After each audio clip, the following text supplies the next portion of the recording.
Support for WXAV 88.3 FM and WXAV.com is provided by Bookies, New and Used Books. Located at 10324 South Western Avenue in Chicago, Bookies' selection includes new releases and bestsellers. They also offer special orders for books not currently in stock.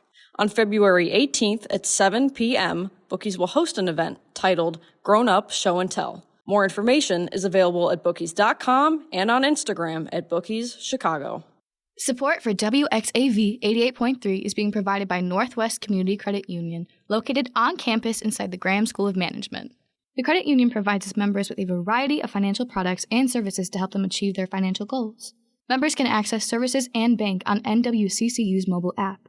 For more information, visit their website at nwccu.com or call them at 1-800-2BELONG. This is a WXAV 773 Sounds podcast, introducing you to the best local bands in the Chicagoland area. Hi, this is Peter Kreten from 773 Sounds here on the WXAV 88.3 FM Chicago, your escape from ordinary radio. And I don't even know what to say about this next band that we have here as our featured artist of the week. It is one of the most legendary punk rock bands to ever come out of the Chicagoland area. They hail from the Southwest side, in fact, down the street in Blue Island, Illinois. And rumor has it, they used to listen to WXAV back in the day. I have Dave and Ronnie from the Arrivals here on 773 Sounds. Guys, how are you tonight? Doing well, man. Peter, thank you for having us. Yeah, we're doing great. Thank you. So a new album coming out later on this year. In fact, it's coming out April 10th. The new single is so fantastic. Just like my brother, we've been playing it a lot. What was it like, writing in 2025, 2026? For a good chunk of the songs, they've been bubbling up for years. Like, I think maybe lyrically we might have touched some stuff up and made it a little more modern. I mean, like we were talking about the gas crisis in the 70s. I'm just kidding. But one of the songs in particular, the last song on the record, we had demoed at the same time we did our last record, Volatile Molotov. Like, so that is at least from 2019? No, 2009. Yeah, it's wild. It's been a long time. But I feel like since both Isaac and I and Ronnie have all done a little bit of, like, we've deviated from the Arrival stylistically and the other things we've done since Volatile Molotov came out. And I think a lot of that shows. But when we were getting the songs together and knocking them out in the jam spot that we were in, like, it was completely pure and natural and just as if we never stopped jamming. Like it was the Wednesday practice and we picked it up from last Wednesday. It was so. Yeah, I was gonna say, Dave, just to kind of piggyback off what Dave's saying, with Just Like My Brother and just a handful of tunes that Dave did and Isaac did that weren't kind of built up from like the older days. Some of those we actually, Isaac had brought it up. Isaac wanted to have a really good feel for some of those that were just being brought in kind of as demos. Mm-hmm. But like in the studio, we wanted to have that same feeling as Feeling Fresh. So we went ahead and just said, we have this handful of tunes that have been kind of building up and that we have these, ideas for and in agreement with what Dave said, just kind of, how do I say it? Just like picking up where we left off. Basically, we wanted to have a fresh feeling. So we went into the studio at Million Yen with Andy Gerber. And we were like, hey, let's bring this fresh stuff to the table and see what happens. And let's just push record. And we ended up pushing record and getting demos to kind of push us to the next level, which basically when we were at Electrical Audio and we were recording those, there was still stuff that was kind of being created on the spot, I guess, in a way. But just wanted to bring up the fact that some of that stuff on this new record coming out, even just like my brother and everything was fairly new.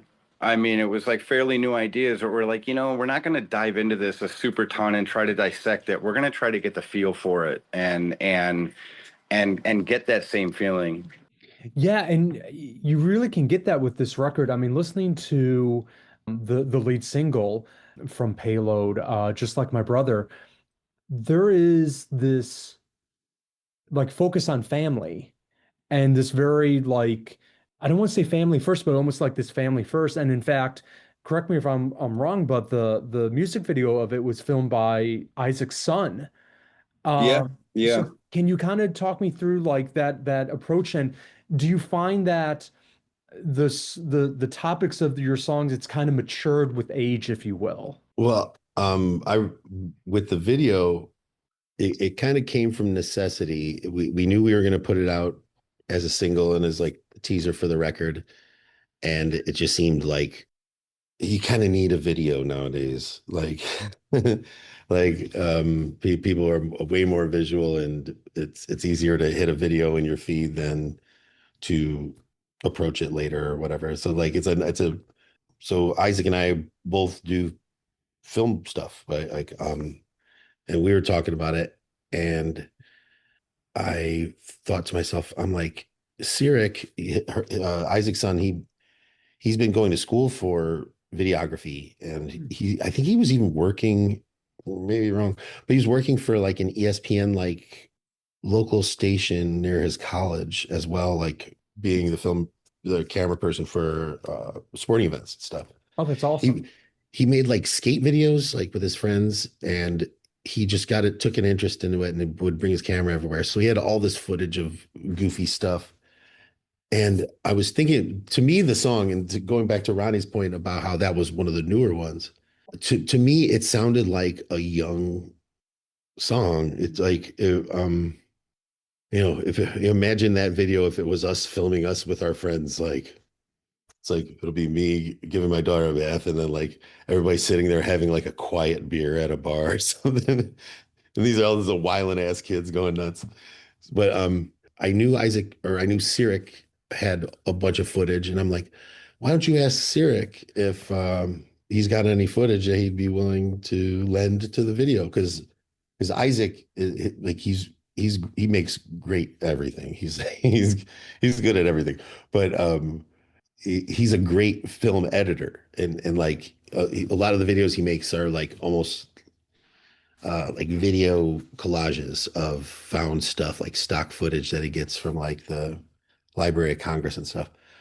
And so Isaac went, "Oh, whoa, that's a good idea. I'll ask Sirik." And then it was maybe 2 weeks later, he's like, I got a version going." So yeah, it was the idea sparked of having it be something young and fun, remembering that Isaac's son, Sirik, was a videographer and probably had tons of footage to play with, and serendipity and good timing and seizing the moment all coalesced, and then we got that video. I was going to crack you guys up for a second, and I just want to add a small short story to that. It's funny because I'm pretty sure when we played San Pedro at the Sardine, which is Isaac's, club in LA, and also when we played Florida, Dave, I remember you mentioning that to me, and then I think Isaac had mentioned that was something that was possibly in the making. I think just with day-to-day life and just with, everything else going on, I wasn't expecting it, and I was on my way to work, and I looked at Facebook, and I was like, holy cow. I was like, hey, there's a video out of Just Like My Brother, and I watched it, and I was like, man, today's going to be a good day. I mean, not to say that I wasn't aware or I'd forgot about it, but it was a really nice surprise it was a good start to the day. I really like it, and I like what Sirik did. Oh no, I'm glad that you shared that story because it is there's a interesting quality with it, and it does have that feeling of youth and teenagers, and you're going out to meet your friends, and it's a journey, and it's this really wonderful piece of art that's been created for this really wonderful song. This is your first new record in 16 years. You guys took a long hiatus. What was it like, getting back into a room and playing music again when that happened? Well, I'll go out and say this. The one thing that I have always found, even though I'm involved in it, um, I've always found this intriguing about Dave, Isaac, and Patty, and myself.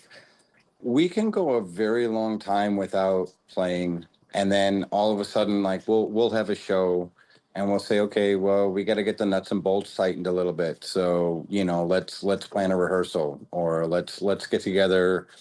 Let's say a day before the show, and then we'll go out and have drinks, and get excited about the show and all that kind of stuff. But I do have to say this: every single time we get together, it could be not seeing each other for 2 years. It could be, a very long time. And we always seem to like recapture that feel. Like, I hate to sound so cliche, but like the first time, you know, I feel like as a musician or just somebody who plays music, sometimes that's what's very, I don't want to say addicting, but like what keeps you striving for that feeling, that good feeling.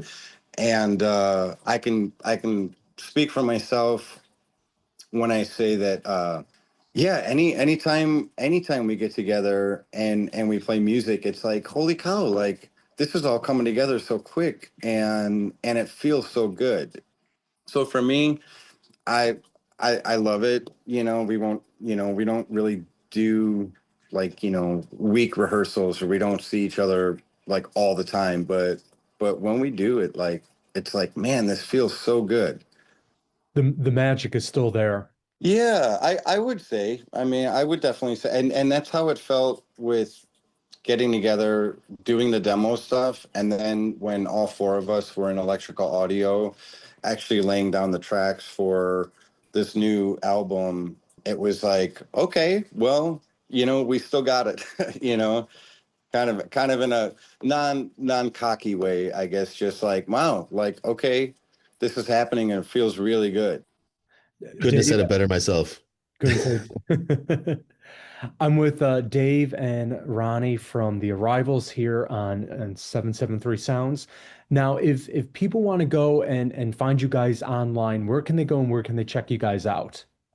Instagram is probably is the easiest. Instagram and Facebook. Yeah, it is, and you guys are also on Bandcamp. People can just search the Arrivals Oh, all that on stuff. Bandcamp. And well, on Bandcamp, it's still Recess Records. If you want to get our records, if you want to get our stuff, Recess Records. Anxiousandangry.com has shirts too. That's Ryan from Off With Their Heads. He's got his own business there. But it's the Arrivals with two E's because we picked the most basic name that I think even, in 96, when I first started looking to get a like thearrivals.com, it was already taken because it's so like, maybe fashion people like the red carpet arrivals. Yeah. And then a few years after we started, it was like a conspiracy theory website, or it was like a web series, usually on YouTube, um, about all of the conspiracy theories kind of wrapped up into one, and that was called The Arrivals. So anytime you like searched The Arrivals, that would be the first. It was hard. So the with two E's, The Arrivals. So it'll be like facebook.com/the arrivals and Instagram, the arrivals. Yeah, so be sure to give them a follow, check them out. Now I kind of want to go, back in time with you guys for a moment because you were really a part of this great DIY scene here in Chicago in the mid 90s to the early 2000s and that. For those of our listeners who weren't there and a part of that scene, what was it like? What was it like being able to like go and like you're playing the Fireside Bowl, which is now this legendary venue in Chicago mythology. I always tell people, Fireside Bowl is essentially our CBGBs, you know? Yeah. So what was that scene like? And also what was it like playing Fireside Bowl so many times? Like thinking back just about when the Fireside Bowl was really like in its heyday. I know that even a little time before the Arrivals had been playing, that, Fireside Bowl was a very nostalgic, place to play. I have to say that, like, looking back on it, you really think about, wow, like that place had a really good feel about it. You go in, it wasn't the most cleansy place or anything like that. It's a punk rock venue where you can bowl and have a good time. And then they had a bar where there's a bartender Hammer that used to bartend.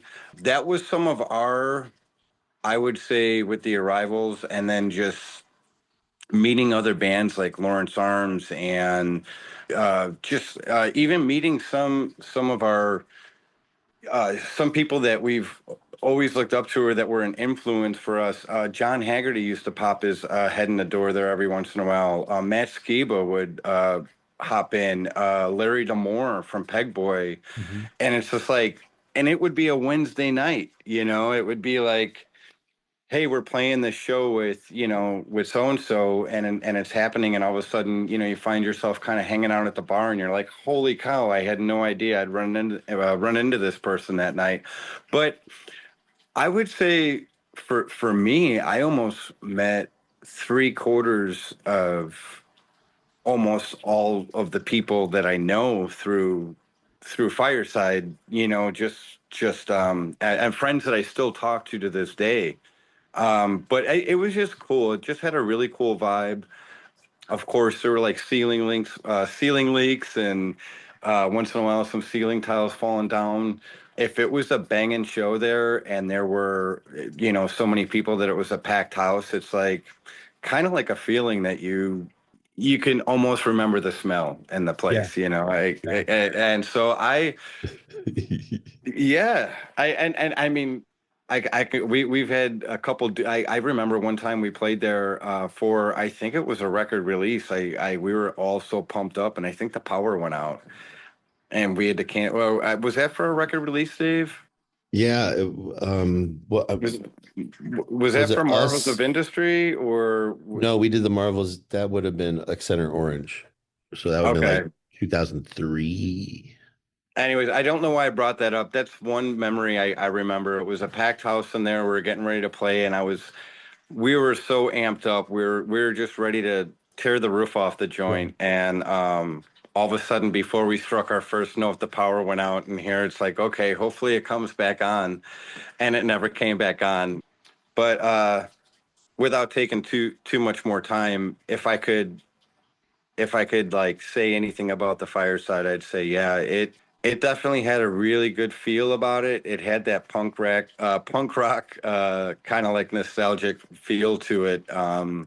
Back in that day, it was really fun.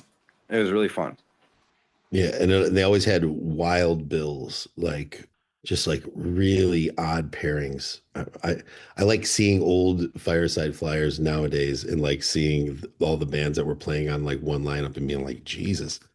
And how many bands like that are huge now played their like second billing on like a weird Sunday show. It's pretty cool. Yeah, I once went through a rabbit hole, and it's like you mentioned Matt Skiba. I mean, Alkaline Trio was there all the time. You had AFI, you had like Blink 182, My Chemical Romance. I mean, bands that are now doing Soldier Field, and their first gigs were here in Chicago at a bowling Yeah. alley. No, but it did have Peter. Everybody that you just mentioned too. It's just like weird because I know they used to have a lot of flyers there of past bands that played, and it was a really good feeling to like walk in and be like, wow, we're part of something, and then all of a sudden it's like, I mean, especially at that time, you don't think that things are going to change, or you think that that place is just going to go on forever, the way it is. And I mean, things over the years, I think have changed there a little bit. It's not the same as it used to be, but I would say, yeah, for that whole time period, I feel very, very happy to be a part of that. Yeah, it was a magic 10 years from like 94 to like '04. We did a set there with Treasure Fleet in like the Fireside Part 2. Oh And yeah. I have a good story about that actually. Isaac started another band called Treasure Fleet, and with Neil Hennessy from previously mentioned Lawrence Arms on bass. Eli Caterer from the Popes was on guitar at the time. Mike from the Sass Dragons and Rad Payoff on drums. But and me on like keys and stuff. We got there early for load in. I had to go right after work, so I ended up like taking a cab from my work to meet them at Fireside. Wasn't gonna have time to have any dinner, and I stopped at a 7-Eleven. I grabbed like a banana and like a granola bar thing, like right off the thing real quick. And so we load in, and I couldn't believe Hammer was still working there. And for those who don't know, Hammer was he was a short statured, bespectacled man who had a real hairy chest, would wear a gold chain. He was really, really grumpy all the time. And he talked like this. He'd be like, "Hey, what you doing? What do you need?" You know, if he's bartending, like, "What do you want? I don't got all night. Come on." He was like that guy, much older than us. He wasn't part of like our friend clique. He was a guy who worked there before the punk rockers started hanging out, and was just like, "I'm sick of these guys coming in here." and so the first thing I see when say when I see him was like, "Oh man, Hammer, I can't believe it. It's been so long. I haven't seen you in years. I can't believe you're still working." He's like, "You know what? People keep coming in here and saying that. I don't remember any of you guys." and I'm like, "Whoa, he's still Hammer as hell." So a few minutes later, the dust settled and the doors aren't open yet, and I'm sitting at the bar, and I'm eating the banana and looking at my phone, and him and the other bartender, who's also like old school, older dude, piece of work. He looked like a character in like he'd like a background guy in Taxi Driver or something. And like they're like whispering to each other and like looking at me and then like going, and I'm like, what are they talking about, dude? So Hammer gets a little closer and he's like wiping the bar arbitrarily, just like, and he gets a little closer. I'm like, "Hey, Hammer, you think I can get it old style?" He's like, "I don't know. You're the one eating banana. What you tell me?" And I'm like I have no idea what the avarice was, but he was pretty lit up that I was eating a banana at the bar. Oh man, I love that story. Now, any gigs coming up, any tours, any opportunity for people to come and see the new album live? Nothing planned yet. Nothing planned yet. We're taking it just as easy as we take most things. And we're quite busy. Can I go back yet about the Fireside and say one thing? Yeah, please. Because it kind of popped in my head, especially being an XAV show. Back then, and I don't know if it still is the same way, there was a lot of separation between the South Side and the North Side. And like being from Blue Island, and also like we weren't part of that scene initially. Like we were outside looking in. The first time we played there would have been like 97. And like we got in there because we played with this band, the Geezers. We were playing at Off the Alley, which was a all ages club that was in Homewood at the time. And that was the South Side equivalent. And they'd often, a lot of the same bands played. There was like a whole scene of South Side bass bands like the Meshuggahs and the Fighters. Wasn't Mest a part of that at that time too? No, Mest were kind of like with us, where they were Blue Islanders who didn't really know anybody from the scene outside. Gotcha. Like, I will say, like we got kind of pulled into that scene. So it's kind of amazing to go back to what Ronnie said, that so much of our life was changed by all the friends that we've met and everything. Like, I know for a fact you met your wife there, right, Ronnie? Yeah. I remember that day. Bring that up. Yeah. I remember that day. Yeah. Like for Southsiders that feel like maybe that there is an invisible barrier, I think the only thing you need to do to break it is to just break it. I don't know why, but there was always this like inferiority that we felt like these Northsiders get all the, it's not maybe not inferiority, but like a difference of opinion from the outside looking in that like the north side was happening and the Yeah. south side was a wasteland. Yeah. Oh, it's definitely a chip on the shoulder. And I think it's still there. Definitely think it's still there. You know, I've always said the South Side's more like family oriented. You know, there's a lot more houses, not a lot of clubs and things like that that the North Side has. But when you actually look at like the talent that the South Side has, it's really impressive of all the bands that have come up and they're all Southsiders and everything. I've noticed a lot of the most interesting and the bands that changed things for the better, the bands that had a sound that wasn't a kind of already a boilerplate. All of us came from the South Side. Any band that I think about, like the Blue Meanies or the Meshuggahs. Yeah. I would say Krudos, but I think there's a similar attitude in Pilsen too. Mhm. Like it's us, it's like family oriented, us against them, like Yeah. a little bit of David versus Goliath, I guess, or the fact that we were welcomed in there. There's two ways to get to Carnegie Hall, and it's practice, practice, practice. I was making that joke to say that like part of the reason that we got accepted there was that we worked really hard to make sure we had good stuff. We didn't busted our butts to like make sure that the songs were cool and we had something interesting and we weren't just hashing an old thing and that we were creating something. And I think that's part of it too. Like we tried really hard to set ourselves apart by doing something a little different than what our peers were up to. No, I totally agree. And you can still hear that on the new album. I mean, it sounds like an Arrivals record. It still has that really great sound that you guys were able to produce and everything. And it's I can't wait to hear the whole album and to share it with everyone on WXAV because it is such a good record. Payload, it's coming out later on in April.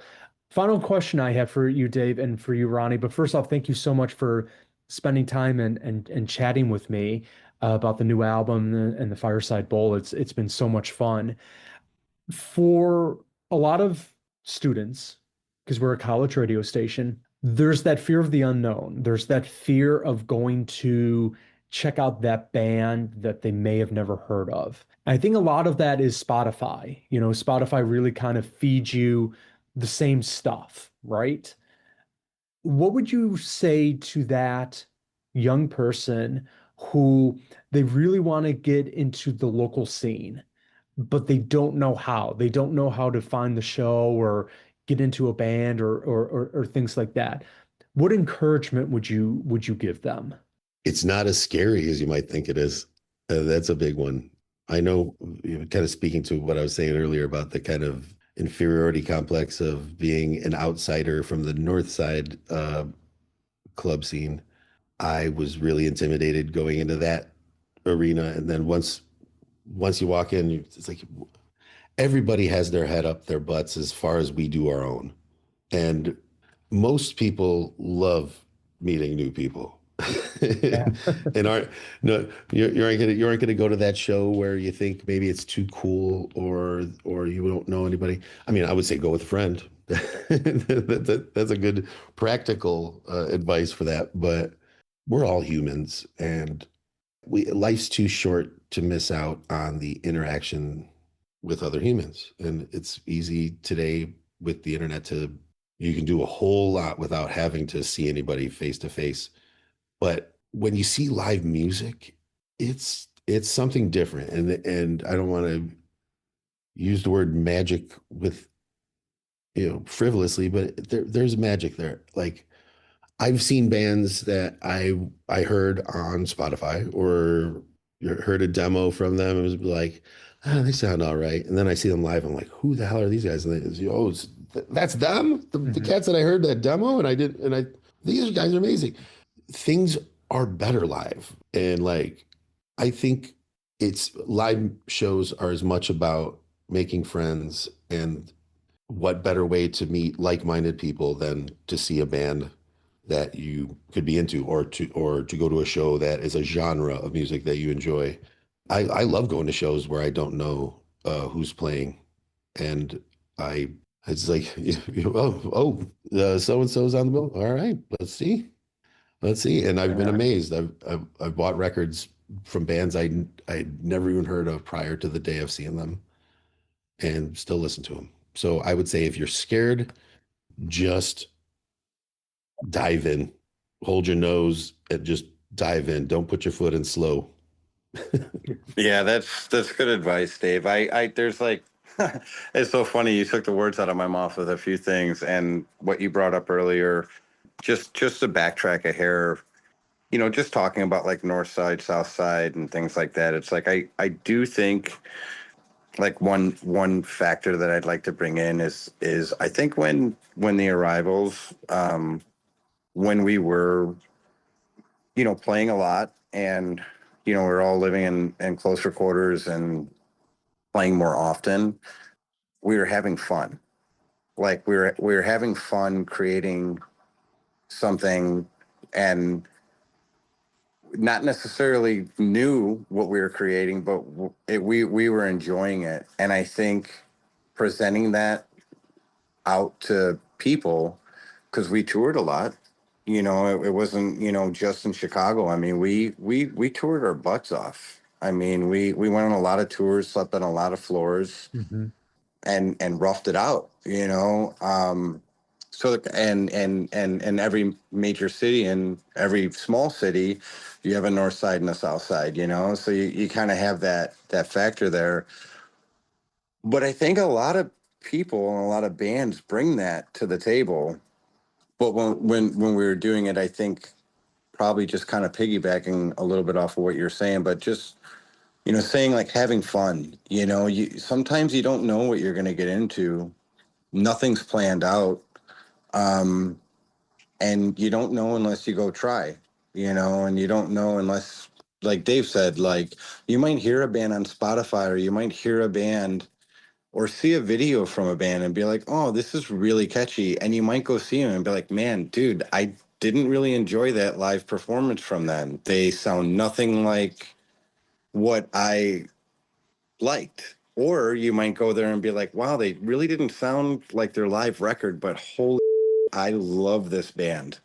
So it's really one of those things where, just like all the bands that are putting themselves out there, you kind of have to put yourself out there too, to lend a listening ear. And also too, you never know who you're going to run into or who you're going to meet. Dave said at the Fireside Bowl, that's where I met my wife. It's like I didn't know that was going to happen, but yeah. So just to kind of also that advice for anybody who's thinking about going out to see a band, or not quite sure if they want to make a step to to travel or go see a band or anything like that. It's like you're not going to know unless you go and do it. Great advice. And don't be fake. Some people try to put on a persona when they go into out of a defense mechanism or something. And I found people that do that tend to have to live that lie for the rest of their lives. So just be yourself. Yeah, no, that's great advice. That's great advice. Dave, Ronnie from The Arrivals, the new album is coming out in April. It is called Payload. Guys, thank you so much for joining us on 773 Sounds. Thanks for Thank having you. us. Yeah, thank you very much. Thank you for listening to this WXAV 773 Sounds podcast. For more information on 773 Sounds, please visit our website, wxav.com.